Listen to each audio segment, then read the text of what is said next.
Good afternoon, student designers. Good afternoon. How's everybody doing? You have a fair weekend? We're not looking for good, we're just looking for fair. I don't know if you all watch football, but I do. And the Bears had a hard weekend. Um, they lost at like the buzzer, or like I guess at the end of the game, they lost. It was brutal. So if you care about Chicago sports, um, maybe you do, maybe you don't. That was a heartbreaker. But let's get into it. For all intents and purposes, um, we are done with, as far as assignments are concerned, we're done with single words, right? We're going to move into, I guess, like it would almost be a natural progression to get into sentences, but sentences are very simple. So we're going to go right into paragraphs, typography in paragraphs. Um, technically, technically, a paragraph is three or more sentences. That's going to come in handy later. Technically. Um, can a paragraph be one sentence? Depending on how it's structured, yeah. If a paragraph is more than a specific amount of words, then it gets to be kind of unwieldy. It gets to be kind of a run-on sentence. And that's what punctuation for. That's why we use commas and periods and um, uh, colons and semicolons and stuff to break it up. And we use those methods to break up copy. And for all intents and purposes in this class, we will refer to large paragraphs of text as copy.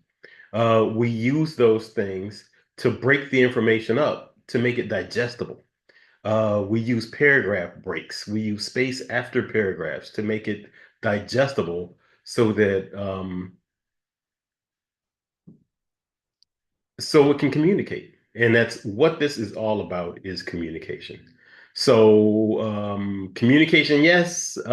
Creativity, maybe, absolutely. But this is how today is going to look. So I'm going to do a presentation on paragraph type mechanics. I'm going to do a demonstration on paragraph type mechanics that I hope you take notes on and listen very carefully to. And we're going to kick off a type mechanics lab that is going to require you, student designers, to get into um, InDesign. So if you have been sort of apprehensive about using InDesign, I understand that it can be kind of unwieldy. It's funny because Adobe has done a pretty good job at integrating uh, at least Illustrator and Photoshop and InDesign with the tools and the way they work and what they will accept from one to another. They're pretty well integrated. So the tools, when you get into InDesign, will be similar. They do similar things. Bringing content into the software is somewhat similar, but Illustrator, um, for me, is not as capable as InDesign as manipulating type in paragraphs and controlling paragraphs and that kind of stuff. So since that's what we're going to do, we're going to use the tool that does it best. So y'all ready? All right, presentation first. And it's gonna go relatively quickly, and we should be able to we'll get into the demonstration, we'll get into the the project um during class. All right, cool. Share, share, share. So I'll ask whomever I can see if the screen changes. Otherwise, I'll stop again and reshare. Kelly, can you see my screen? All right. Did it change? Okay, so you can read the first slide. Uh, Paragraph, noun, a distinct section of a piece of writing, usually dealing with a single theme. Yeah, so paragraphs break information out. Again, it is all about communication, ease of digestion of information for the person who is actually interacting with the information. So, yeah, distinct section, a piece of writing, usually dealing with a single thing. Take this one again, Kelly. You did a good job the last time, so why not? Terminology. Copy and body copy are terms graphic designers use to refer to paragraphs of text. Yeah, so in this class and going forward, if I ask you about copy, if I ask you about text or body copy, it's all one and the same thing. Setting copy is a term graphic designers use in reference to the process of adjusting the mechanics of the body copy. Um, as it relates to the word mechanics, um, I'm not specifically talking about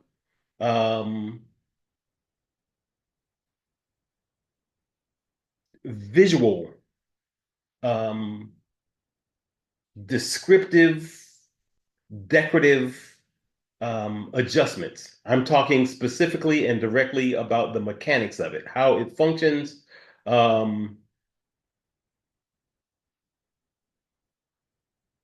all those different kinds of things. So when we're talking about the mechanics of body copy, we're talking about adjusting it to make it more more easily read, so that it functions and communicates in a specific way, and so that it actually we're talking about the way it functions in context, for instance. And I'll get to that, and I'll give you some examples of context in a minute when we get into the presentation. So, paragraph indication methods first. And that is just a simple way of saying ways to indicate paragraphs. By indicating paragraphs, I mean from one chunk of information to the next, there are different ways to indicate how they look and how they function.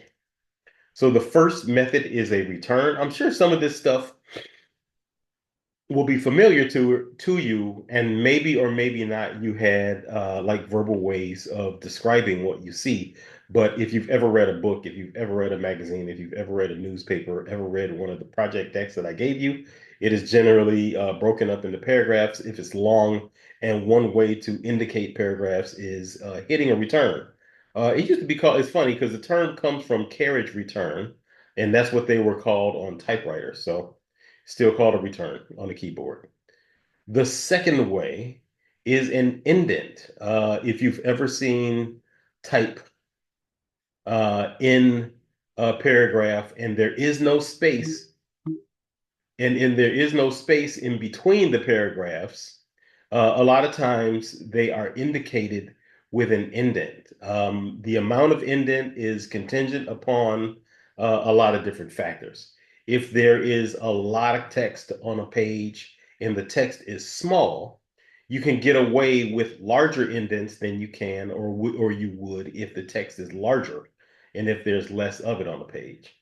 So sometimes the break point is how tiny the text is and how much of it is, and then the size of the indent is more appropriate, larger than it would be if it was less copy. An outdent, or it's also called an exdent, is when the first line of a paragraph is further left than the subsequent lines in the same paragraph. That's how you indicate a paragraph is with an outdent. It is also called an exdent. These little diagrams just below the definition is how you make those adjustments in InDesign. So, I'm just trying to start to get you familiar with what you will see if you've never used InDesign to set copy before. Numbering. Um, Paragraph indication method number four is numbering. So a lot of times you can use numbering, you can use bullets.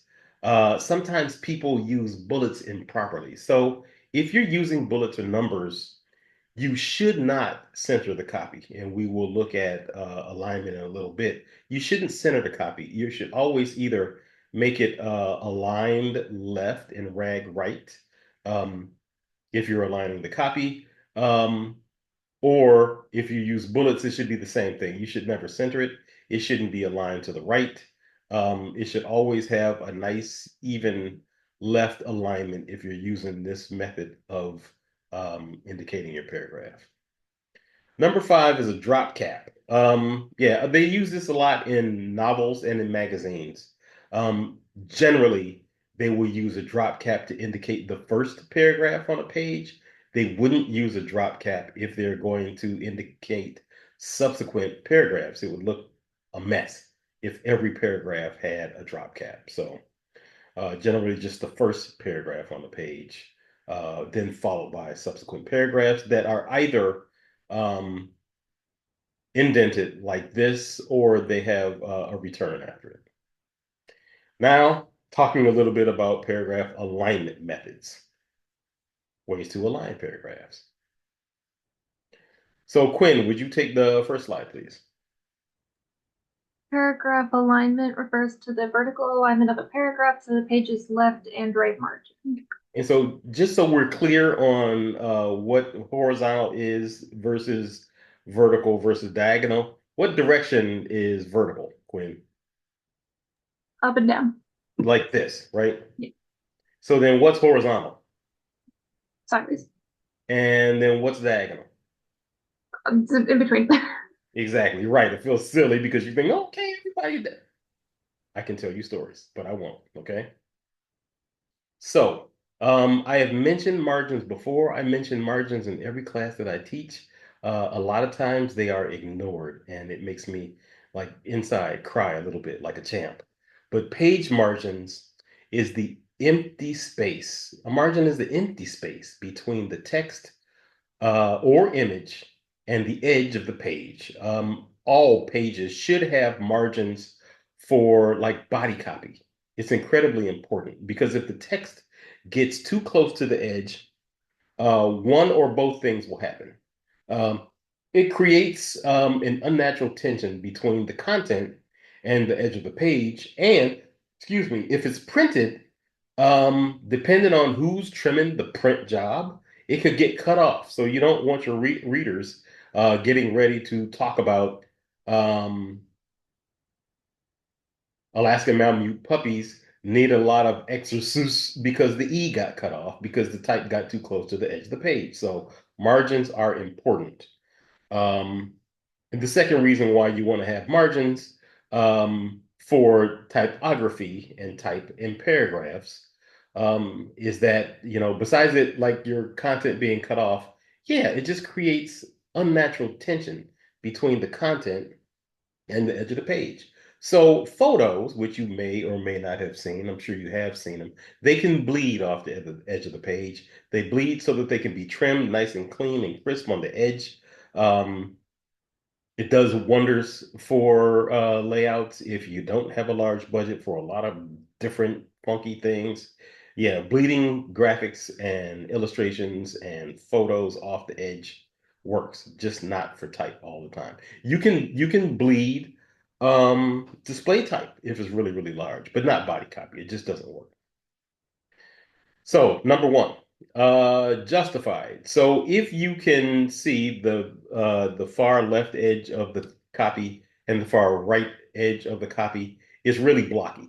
This is what justified type looks like.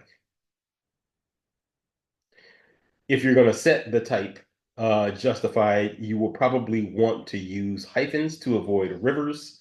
We will get into hyphens and rivers later in this presentation and later in the demonstration that I'm going to do.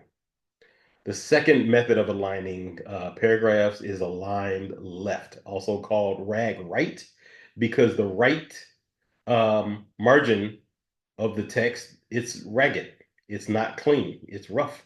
And the left is aligned and it's nice and straight and even on the left. So this is called aligned left or rag right.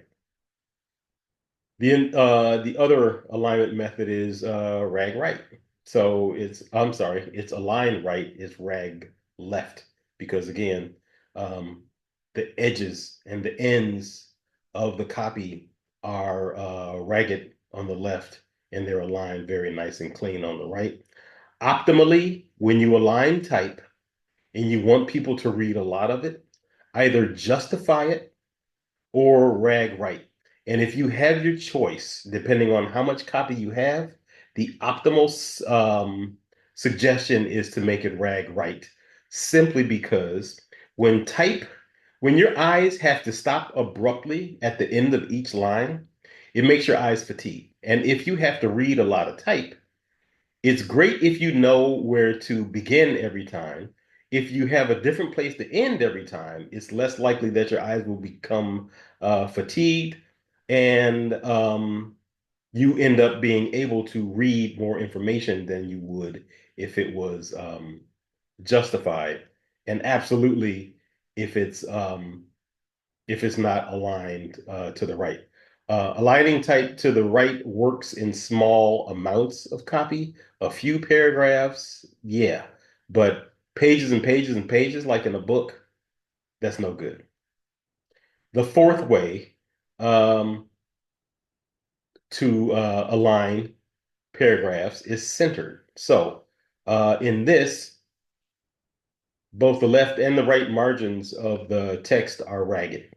Ideally, if you are going to center type, it's nice to have, especially if you have multiple paragraphs, which you should never, ever center more than about 3 paragraphs to type. Otherwise, it's just too much. Again, if your eye has someplace to stop on the left, is great. But having it begin and end in a different place every time will fatigue your eyes in the same way justified text will sometimes, or um, rag left will. So this works for invitations. A lot of times, wedding invitations, party invitations, you can center the type because it's generally not a lot of type that's being centered. But if you center this much type on a page, like if you're laying out a book or a magazine, people will absolutely think that you're a rookie, and you don't want people thinking that you're a rookie. Let's talk a little bit about leading. When we go over this part of information in the semester, I regularly have people still calling it leading. Now, on one hand, it's not fair that it's spelled the same way. But for graphic designers, leading has a very specific um, reason why it's called leading. It's because when type was not digital, when it was made out of metal and they had to set it up, it's called movable type. The space after like the face of the type was extra lead. The material that it was made of was made out of lead, and that space below the face of the letter was called leading. It would vary from typeface and font to typeface and font because sometimes you need more space in between lines of type. So the term leading is a carryover from when type was made out of lead. Um, Kylie, would you take this slide, please? Paragraph leading and typography leading. Wait, sorry, I just have to move my screen. Leading is the space between adjacent lines of type. Leading is measured You're fired. baseline to baseline. Yeah. And again, that's something that's going to mention that I am going to mention multiple times during the semester. In the next project, you are going to be required to measure the leading in order to get the specifications that you need for the project. And leading is always measured from baseline to baseline. There are some instructions and some demonstrations that you will see online that say that you should measure it from X height to baseline, or measure it from the cap height, or measure it from the ascender height. All that's wrong. You have to measure it from baseline to baseline because that's where the leading is relative. Leading is the space in between adjacent lines of type, and it's measured from baseline to baseline. So those blue horizontal lines in between the text on in the paragraph on the right hand side um, shows and indicate the leading. Line length. So line length in typography um, refers to the longest line of type in a paragraph. In a paragraph, or in several paragraphs on a page. The line length is always measured in picas. So again, not picas, picas, not leading, letting. Um, so here you can see that on this page, the longest line of type in every paragraph, or in considering all one, two, three, four, five paragraph, it's the line that begins with make and ends with patience. So if you are wanting to figure out what the line length is on this paragraph or on this page, you would measure the word like that sentence indicates the line length. An optimal line length is about 60 to 75 characters. That number will fluctuate depending on the point size of the type, the size of the page, the size of like if you have two columns versus one column. There are a lot of different factors involved, but if, for instance, you are setting a page of copy and the copy is 10-point type and it's set on 12-point leading, and your line length is like 90 characters, that's way too long. Again, it's about fatiguing your eyes and keeping readers interested and digesting information. There's all this information or all these factors involved in how long the line length should be before a single column of type on a page. Set and body copy is generally set at between 7-point type and 10-point type, 11-point type if you feel like it's old people reading, but it doesn't need to be so long that it goes way across the page on a slide, for instance. It's just too long. And one of my favorite topics, paragraph F-ups. So in typography, there's more than a few things to avoid, and here are just a few. So, Gabriella, would you please take this slide?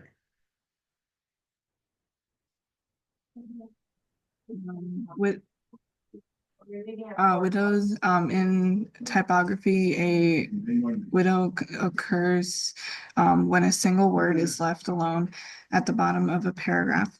Widows are bad if you set copy and leave uh, widows.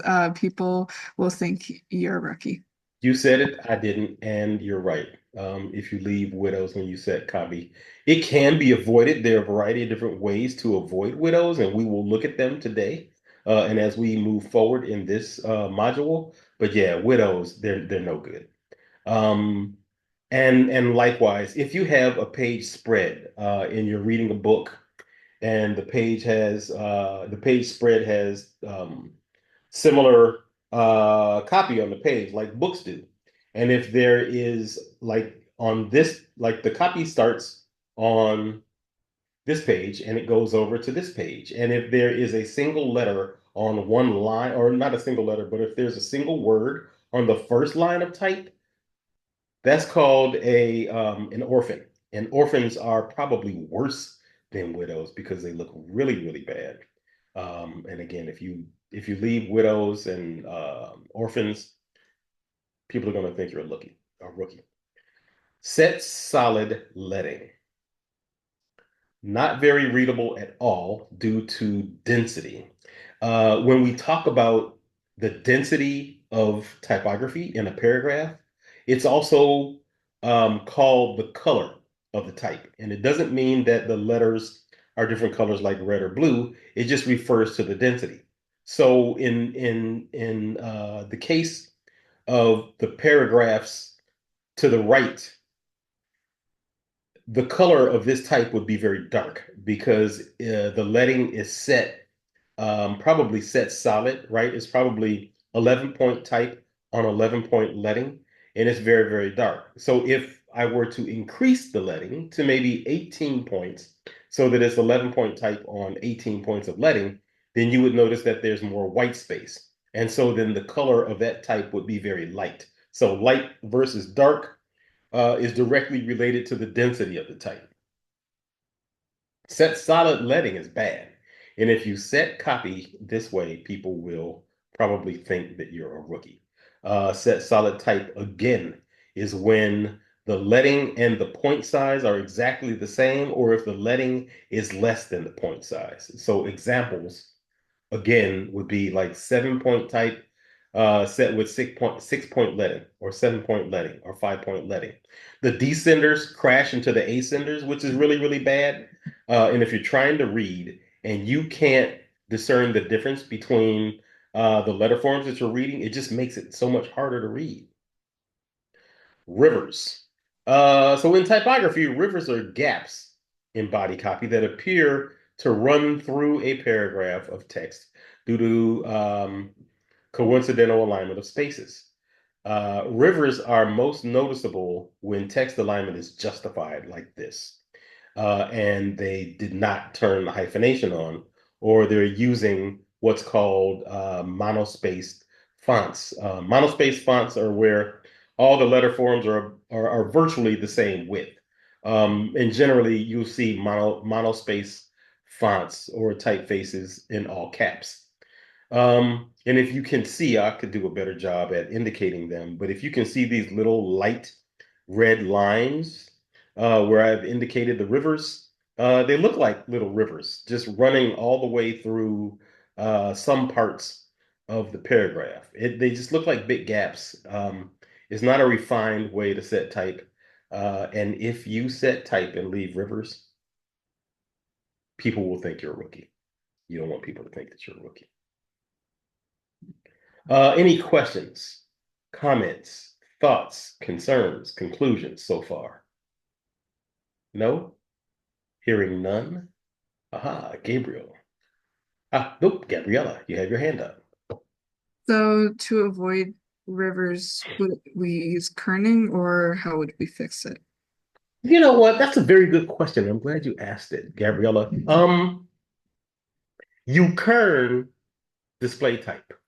If you have body copy and you want to decrease the space between the letter forms, you can do, and if you want to avoid rivers, you track the copy. And that means you either select the entire paragraph, the entire line, or the entire copy block, and you track it. And so what you're actually doing is adjusting all the space of all the letter form pairs all at once. So it just either opens it up or closes it up. Um, Depending on the typeface and the font and the point size and a lot of different factors, you can track copy -20, and you can still read it. It's not like they're too tight or too close together. Or you can open it up to like +20 or +15 or +10. Anything beyond that, it starts to look bad. And instead of individual words on a page, you end up with individual letters. And I'll try to remember to show you guys that too, because you don't want that. You do not want that. You just want it to be, um, you want it to look good. And part of it looking good, you want it to look good so it communicates well. That's the bottom line. It's really not, it ends up being about aesthetics because, it looks good. But what you're really trying to do is make sure that it communicates well. So yeah, thanks for the question. Anyone else? All right, cool. I've been looking forward to this demo all day, y'all, because I think it's important. So, I'm going to start a page. I'm going to flow copy into that page. I'm going to adjust the margins, and I'm going to adjust the point size, and I'm going to do a lot of type mechanic things to this page, so that you guys can see how it works. Pay close attention. If you have questions, maybe hold them until the end of the demo. And then if I have to, I'll get back into it because this demonstration is directly related to the lab that you guys are going to get into. So share, share, share. All right. So can you see my InDesign panel, Quinn? Yeah? All right, cool. So I'm going to start a new file. New file. I always use picas because I'm going to end up using a lot of measurements in picas. And so it's set up to start off with a letter size piece of paper, 8.5 by 11. That's a letter size piece of paper, or a letter size document, 51 picas by 60 picas. That is a letter size page. I'm going to set this page up for 2 pages because I'm ultimately going to need both pages. I'm going to set it up for just 1 column now. I can adjust it later. 1 pica gutter, that's fine for now. And my margins are set to 0 because I am going to change them when I get into it. Primary text frame, I generally don't do it because if you are flowing a lot of text and you make any changes to what's called the master page in InDesign, it can cause problems too. And I hate that. I cannot stand it. So, letter size page, 2 pages, start on one column, 0 margins, 0 bleed. I don't need it right now. And the nice thing is that if you have preview clicked, it shows you what you're going to get before you even get started. So I'm just going to say create. I'm good to go. Your page, whether or not you've used a lot of InDesign or not, should look like this. I'm going to do a lot of type manipulation today. So I'm going to go up to Window. I'm going to go down to Control, and it brings up my control panel across the top. So I'm going to be using my control panel. I might use my rulers, and I'm going to use my properties today. So the first thing I'm going to do is set up my margins. Why am I going to set up my margins? Because the I'm going to attempt to recreate a page. So the first thing I'm going to do, I think I'm going to take a look at the page that I want to recreate.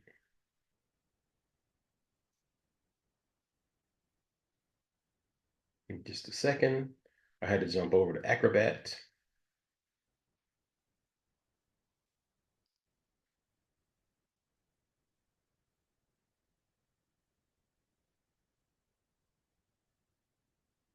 So Kelly, can you see the one page that's open in Adobe Acrobat?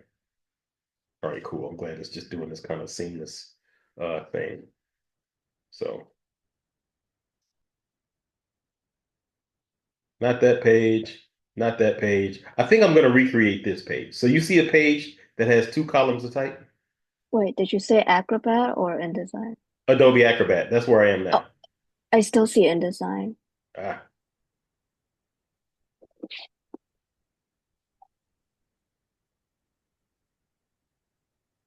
how about now?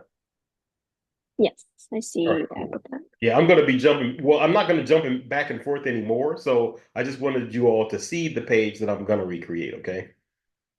All right, cool. So I'm just going to, I guess I'll just do stop share and then reshare InDesign. So you see the InDesign page now? So the first thing I'm going to do is I'm going to change the margins on this page because I need to know where I'm going to set up this type. So I'm going to go up to layout. I'm going to go down to margins and columns. Um, my margins. I know that I want my left margin to be 4 picas. If I just type in 4, since I have the unit already typed in as picas, I know this is going to give me 4p. If you're going to have multiple size margins or multiple dimensions of margins, you want to make sure that this is not clicked, it's not linked, because otherwise it'll just make all the margins the same. I want my right margin to be 14 P3. P3 in picas is 1/4 of a pica. P6 is half a pica. P9 is 3/4 of a pica. Let's see. I want my top margin to be 4P3.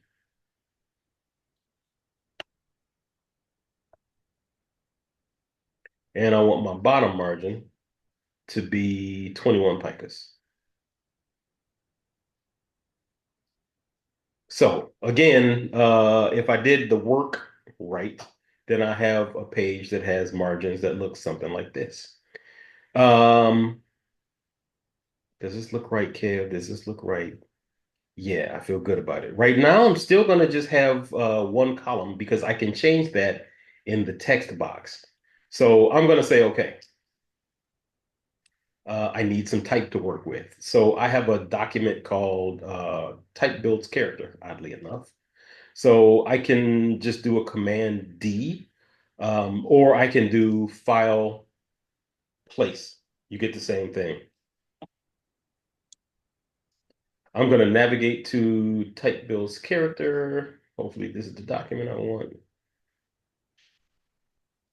I think I'll use this one because I already vetted this one. That should work for me.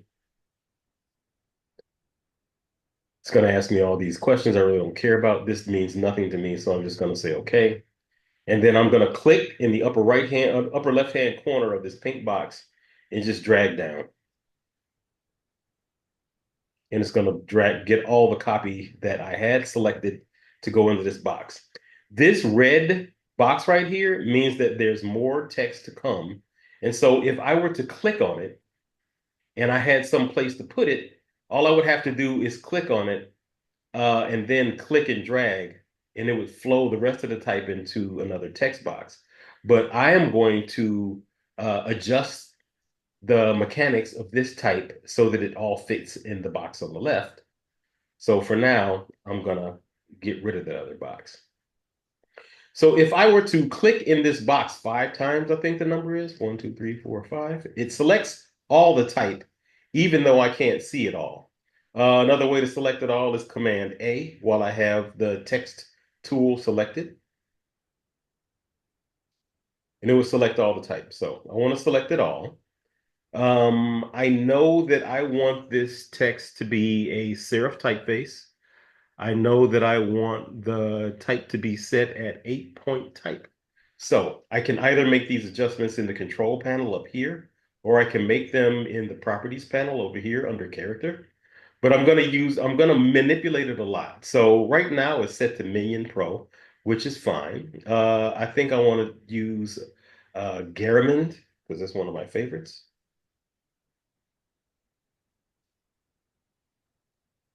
Let's do command Garamond Premier.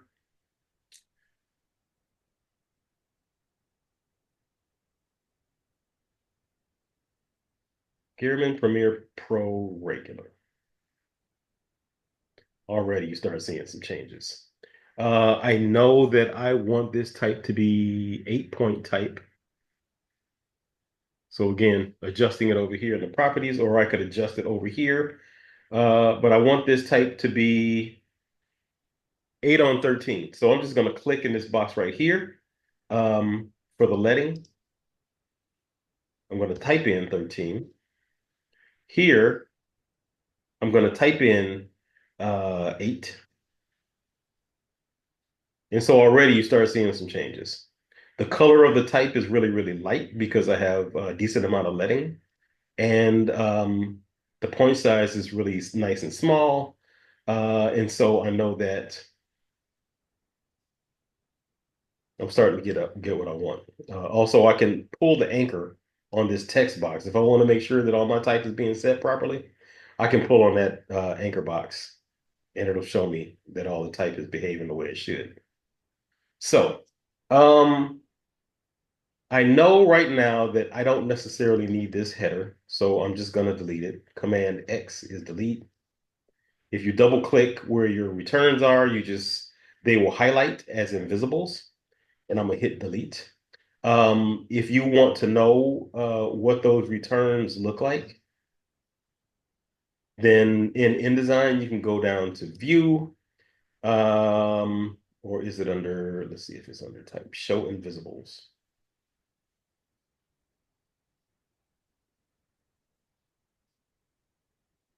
Or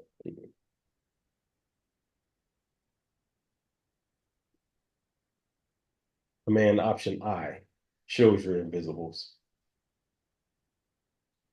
So those little things right here, these are actually returns. So now, for this paragraph, I'm just going to go from the left to the right and show you what all these controls do. So right now, the type is set It's aligned right and it's aligned left and it's rag right. So if I wanted it to be centered, I would click the tab to the right and it centers all the copy. If I wanted all this type to be aligned to the right, then it'll align it to the right just by clicking this. And if you hover in InDesign and in most Adobe software, if you hover over the tools, it'll show you what it does. This aligning towards the spine, interesting. Aligns towards the spine. If I want this type to be justified, and if you can see, I'm going to hide my guides.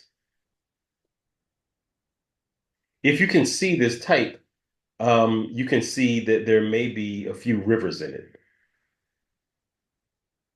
Just a few. The typeface that I chose, Garriman, is pretty good. It was designed perhaps for people who set type in books, and it's not necessarily one that lends itself to rivers, but I do have a little widow down here that I'm going to hopefully deal with later. So again, if you want the type to be justified and make the last line kind of like a blocky um, alignment like that, justify with the last line aligned to the center.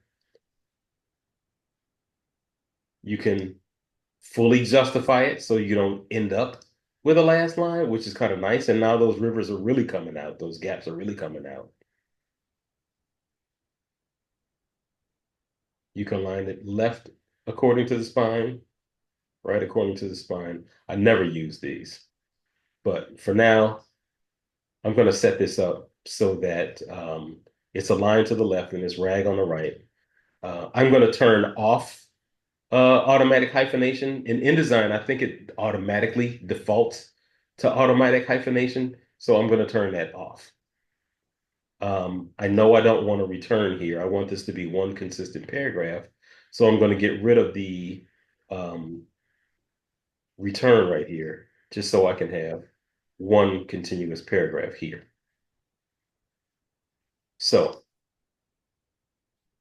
for this paragraph, if I wanted an indent, for instance, and I wanted that indent to go over several paragraphs, then I would select, generally, don't indent the first paragraph. You indent the subsequent paragraphs. So if I wanted my subsequent paragraphs to be indented, then I could do that here. So this should be hover. Hover, come on, show me. Show me. Unbelievable. Space before, space after. My indents are here. So left indent, first line indent. You can do right indents. You can do last line right indents. So I want this indent, my first line indent, to be 2 picas. Because I think generous indents are nice. So that's how you get the indent. If you're going to indent paragraphs, since it is itself an indication method of a paragraph, you don't need to have returns. So you could delete them. And so when you start with an aligned left paragraph and you have these indents, then you have the indents to indicate the paragraphs. I'm going to undo so that I can show you something else. An exdent or an outdent is when the first line is further out to the left than the subsequent paragraphs. And so to set an outdent, you would set the first line indent has to be positive and the second line indent has to be negative, and they have to be done in a specific order. So this would have to be 1, I do believe, and this would have to be -1. And that's right up here. So that is how you get an extent or an outdent.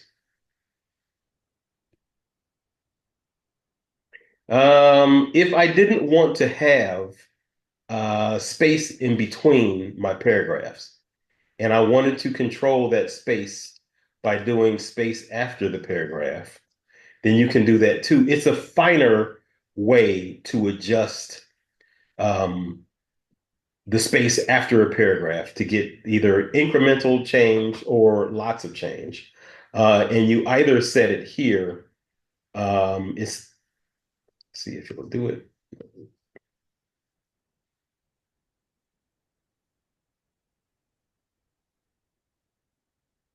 It's space between paragraphs using the same style, or this is just simply space after if you have two different paragraphs set with different styles.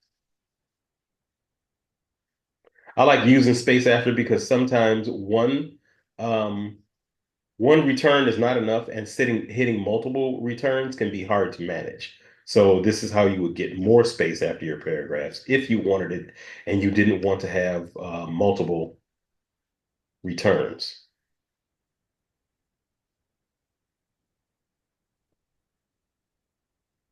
For now, I'm going to deal with these multiple returns. If I wanted to have a drop cap the way I showed you in that presentation, then all you have to do is put your cursor at the beginning of a paragraph and use the indications here or use the tools here. Drop cap, it asks you first the number of lines. So I want mine to be 3. And I get a nice drop cap. The nice thing about drop caps is if you want to just bring a little bit more interest and drama to the page, then you can change what font that is. So if you wanted a serif or a sans serif drop cap,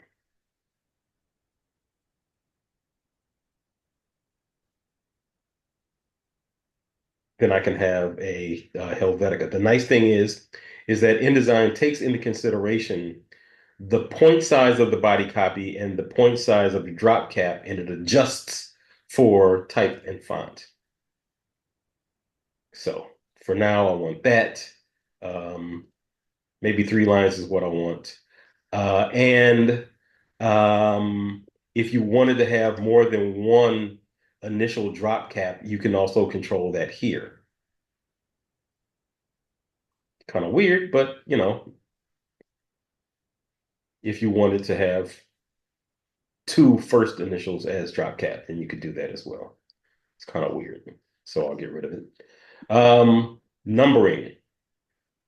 Space after comes in handy if you are going to number paragraphs, because if you use automatic numbering and automatic bullets here, it responds to how many returns you have. So if I'm going to have um, 4 paragraphs and I'm going to use numbering, you don't want these paragraphs or these returns to have numbers, but you want to have space after those paragraphs so that it'll be easy for people to know, how many paragraphs, or make it easier to read, then that's when you use space after. And now I have a nice amount of space in between those paragraphs, and they're numbered. It looks nice and neat. No harm, no foul. But that's not what I want for this paragraph right now. In this box, I want to have more than one column for this paragraph. And I want to have 2, but I didn't set it up in my guides or in my page setup with my margins. So you can make that decision over here. So it looks like columns. So number of columns right now is set to 1. I have this box selected, and just by clicking this up 2, now I have 2 columns. So now this thing is starting to shape up a little bit. Let me see. What could I do to make sure that all the information is on the page? And what if I want this information over here, like have the whole paragraph over here? So, and I have a couple of widows that I want to deal with. So the first thing I'm going to do is consider that maybe I want to track all this type a little bit. So I'm going to select it all, and adjusting tracking is way down here. So this is how you kern up here, optically kern. There's a little tool for it. But tracking all the type all at once is down here. So I'm going to use minus. I think it goes in multiples or increments of 10 or 20. So the first thing I'm going to do is track it minus 10. So I'm starting to adjust for all my widows. And I haven't even turned on hyphenation. So what happens if I turn on hyphenation? So now I'm starting to get a little bit more control over this paragraph. Um, I'm ultimately not going to need this return, so I'm going to go ahead and delete it. Now it's starting to look like the paragraph. I still have this little thing over here. What could I do? What could I do to adjust and so I don't have that nasty little widow? Widows aren't great. If your words are long, widows aren't bad. But like little short widows, like if it's the word but or and, it looks terrible. There is, and hopefully you can see it on my computer in the corner. There is a way to keep words together um, automatically. And it's these three bars up in the right corner in InDesign when you have the control panel turned on. If I click that, there's like it's like the fifth control down. It says no break. And so it'll keep those words together. And just by did not want that. Just by virtue of clicking, keep those two words together, it really started to fine tune this type for me so that I don't have to worry about a soft return. Um, Soft returns are when in InDesign, you can hit shift return. It still treats this text as a complete column, but soft returns don't create space like hard returns do. So I can do a soft return. Soft returns are good if you're not dealing with a lot of copy, but if you're setting a book and you use a soft return and you make text edits, they can cause problem with how the copy flows. So my recommendation would always be to use this little thing up in the right hand corner called keep these words together. So this is starting to shape up the way I like it. Um, I think it'll be easy for my readers to read. If I was going to set up um, if I was going to set up page numbers on this page, I have a lot of room to do it. It's got nice, healthy margins. If I wanted to drop in artwork in here, um, it gives me some options for that. Any questions so far? Anything I need to go back into or over? No? Going once, going twice. Cool. There are some things in the control panel that we didn't go over. I encourage you to not be apprehensive about using InDesign and just exploring, because worst case scenario, you can do edit, undo, and just go backwards. Yeah, even 3 columns. It's nice. Professor, Yes. we'll also be able to go back and watch this again just to go through each step. You know what, Chanel? You'll be proud of me because I actually remembered to record this meeting. Okay, perfect. Thank you. You didn't say you was proud of me. I'm proud of you. Okay, thank you very much. I need that. All right. So I'm gonna go into Blackboard. And of course, after all day being in Blackboard, it took the time now to sign me out. All right. So you should be able to see a project called Type Mechanics Paragraphs. And if you can, please let me know. No, not yet. Kelly says, yeah. Gabriella says, no. I don't know, Gabriella. If I was a bet man, I would bet on Kelly. You see it now? Maybe do a refresh. Sign out, sign in. Okay, I refreshed. It's there. Spectacular. So if you can see it, would you please start reading it? And then I'll join you after a little bit.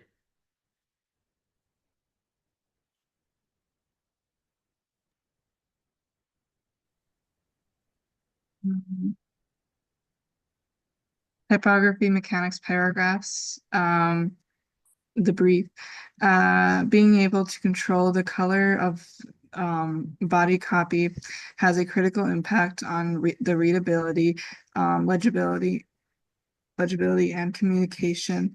This assignment is designed to train your eye by identifying the characteristics that make a copy function, which will inspire your creative process when designing with multiple paragraphs. Thank you very much. Siobhan, would you please read the procedure, please?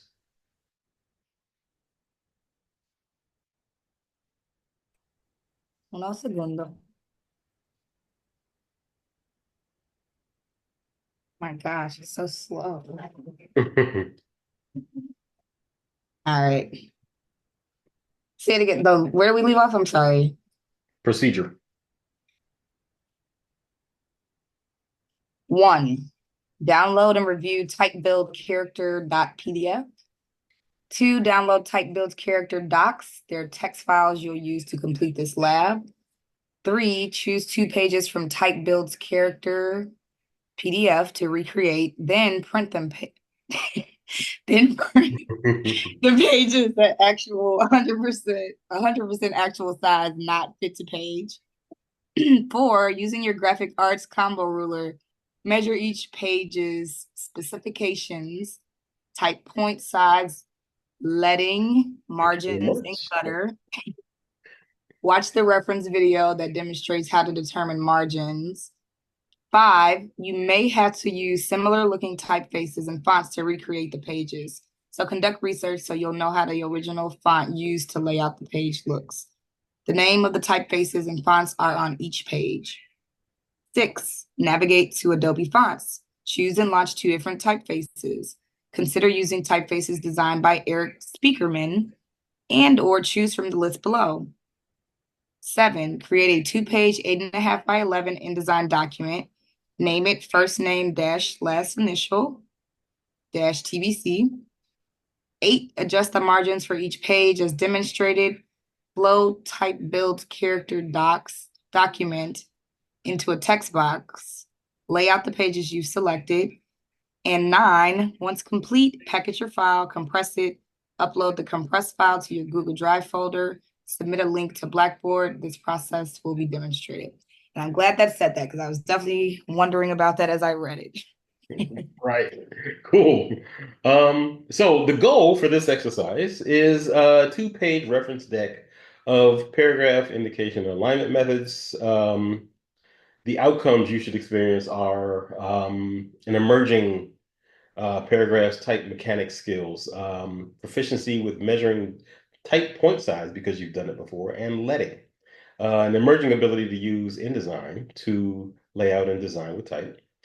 Recognize paragraph indication methods, paragraph alignment methods, and why they're used. Discuss why paragraphs need to be fine-tuned. Recommend ways to correct problems and identify poor paragraph type mechanics.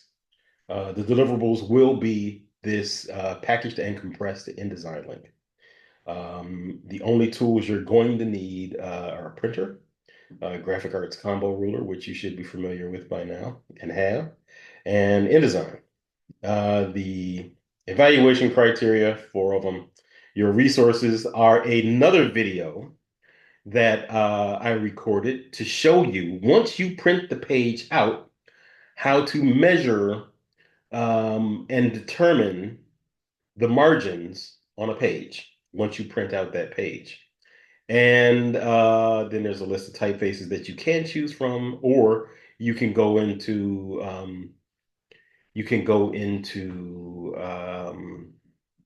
Adobe Fonts and see if you can find some of the fonts that are mentioned on the page. So when you see the page that you are going to lay out, hold on just a second.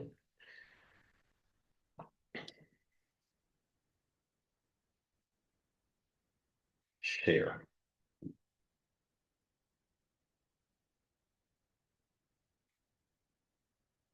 So when you open up the document, the PDF document, it's going to have multiple pages.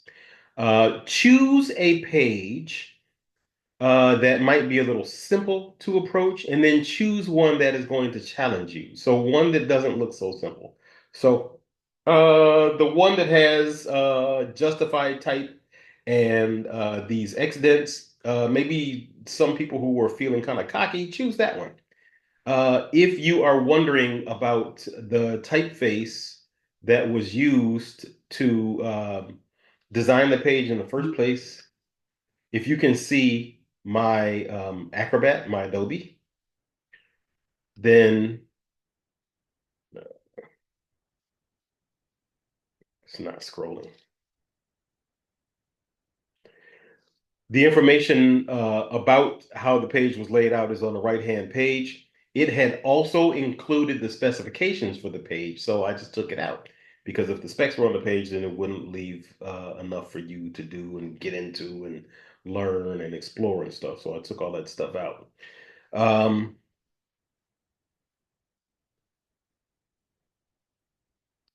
So quickly, how do you package an InDesign document? Again, I'm gonna share. Hang on just a second. I'm gonna share my InDesign document again. Oh, I know. All right, Kylie, you're gonna walk me through it. I'm gonna do exactly as you say. Okay, so first you have to go to File and Where? save. Where is that? Where's It's, file? it's at the top. At the top, like Oh here wait, on the page? um, it's no like above. Wait, do you have a Mac Yeah. or okay? So it should be. You should have InDesign, and then you should have File, and then like your Windows and your work. Oh, okay, okay. I didn't know. I'm being intentionally difficult because I want you to Okay, okay. I was like, like half a wait, mile in my shoes. I can't see it. So I was like, is there Okay. technical All right. difficulty? So once I have done, so can you not? You can't see it clearly, or you can't see it at all. No. Okay. Once you save it, Hold on a second. Can anybody see my screen? All right, cool. Just want to make sure. Yes. All right, so once I save it and I clicked on file, okay. So click on save do save. Okay. and then go back to file. Oh well, do your little thing. Save it You're as right though. I should save. So I'm just gonna um let's see. I'll save it in COD and I'll save it in this type folder just for case. okay. All right. So now what? And then go back to file. Uh-huh. And then at the bottom there's package. Is it just before print presets and print and then print Yes, booklet? sir. All right. So then I do package, right? Yep. And it'll And go through this little dialog box of summary, blah blah blah. mhm. And Do I then have you to read that or no? I don't usually. I Yeah, don't just waste use your time. It's just stuff for preprint. So Yep. then click on package, right? Mhm. And then it's like it didn't go to where I saved the file. So should I navigate to where I saved the file just for my comfort level? Yeah, so I'm getting a little anxious. it's gonna save as a folder with everything. Okay. So you can choose to save where you would prefer. All right. So another dialog box came up saying restrictions apply to copying fonts and software. Do I care? I don't believe so. Excellent. All right. So it did something. Yeah. And then you should be able to go to your files and it should be in there. All right. Usually from So here, I would save it to my Google Drive. So I'm gonna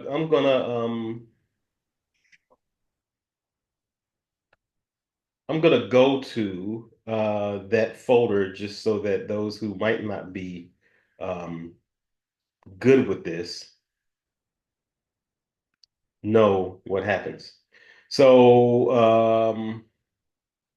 I'm sharing my Finder now. Can y'all see that? It says jobs in progress and it's a bunch of folders. So I have everything set up in COD. And then that document was called Untitled 17. The way I compress my folders, I hold down the control key on my keyboard and click the folder, and it gives me some options. I can either move it to the trash or open a new tab. But the fifth one down says compress. So it packaged it. Now it says zip folder, Untitled 17 zip folder, right, Kylie? Yes, it All right, does. cool. That's the document, that's the file that I want to upload.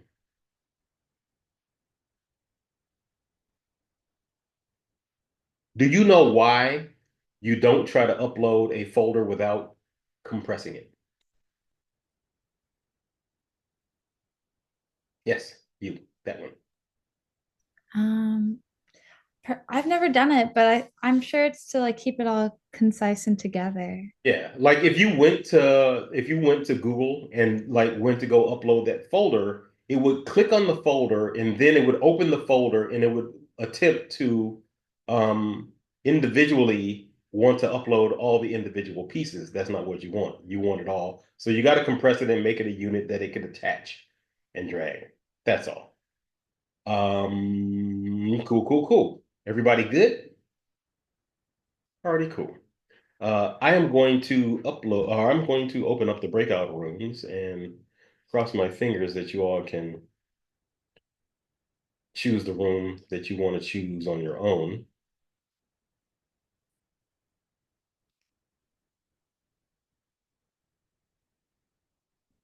So all the rooms are open.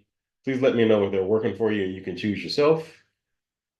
Perfect. And then I will stop by in a little bit, answering the questions you might have. And then I also am curious to see which pages you chose to recreate yourself.